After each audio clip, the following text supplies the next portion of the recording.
Green trees conceal both nature's abundant wonders and man-made modes of profit. But in some cases, the historic mountains hold something as pure and simple as a tale. In this tiny handcrafted cabin on Crazy Horse Campground, many would expect to see an elderly mountain lady come out with the evening's dinner, or a hard-working mountain man retiring after a long day's work in the field. This cabin, however, is a stage for the Appalachian Jack Tales. Storyteller Lou Bolton says the way this culture is preserved is like no other around.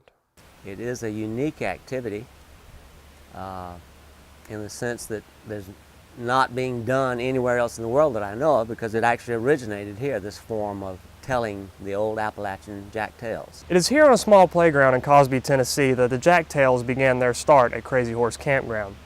Lou would gather several children around a campfire and begin to tell the tales of a boy named Jack and how he matured through his life. Bolton says the main character from the Jack Tales, as he is known today, is a culmination of many stories author Richard Chase found from three families around Beechwood, North Carolina.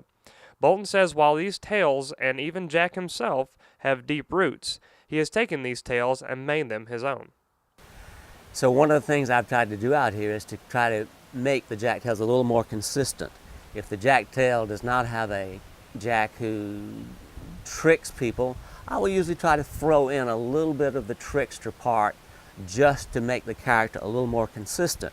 While Chase helped Bolton find his start, the folklorist had his doubts about Bolton's idea of presentation. He passed along some of the stories that he had written down in play form, along with a note about how, in his experience, the Jack Tales really could not work very well as theater.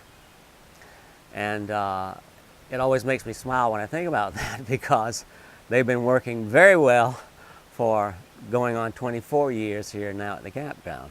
Bolton says the reason behind the Jack Tale success is quite simple.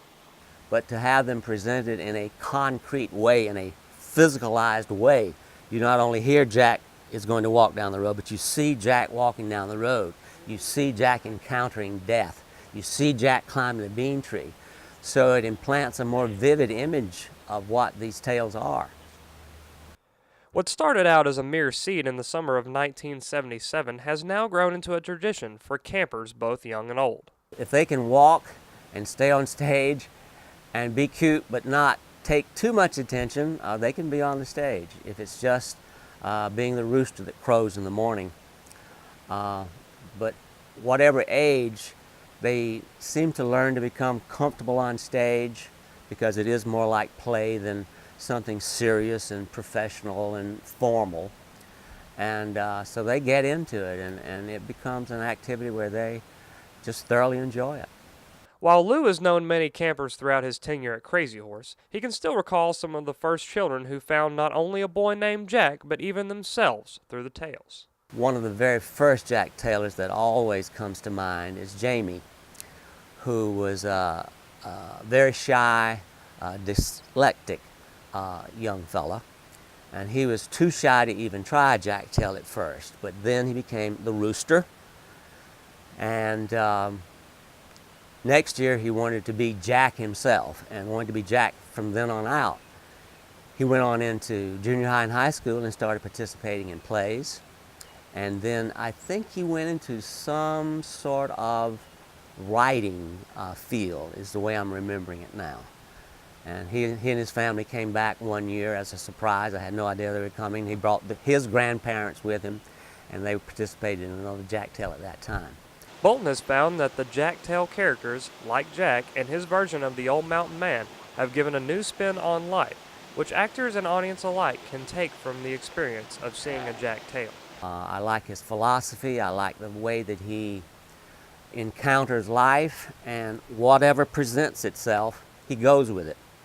He doesn't seem to have a strong directive, I must do this or that, but he goes along with it and usually triumphs and does well with it. Bolton has brought his stories to many, not just in Cosby, but around the region, such as telling his tales at Dollywood in Gatlinburg, Tennessee. Regardless of the setting, Bolton knows the purpose of the Jack Tales comes down to one simple formula.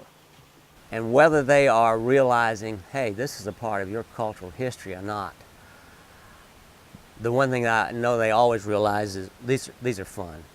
the dads, the moms will just, they enjoy them, partly because their kids are in them, but partly because they are just good entertainment. While children may only see a way to dress up and have fun, Bolton and his retelling of the Jack Tales keeps alive an American folklore that could easily be lost in the haze of the Smoky Mountains if not for a few simple words. Once upon a time in the Smoky Mountains, down in Piney Valley by Old Pokey Creek. For the Daily Beacon and TVC, I'm Nash Armstrong.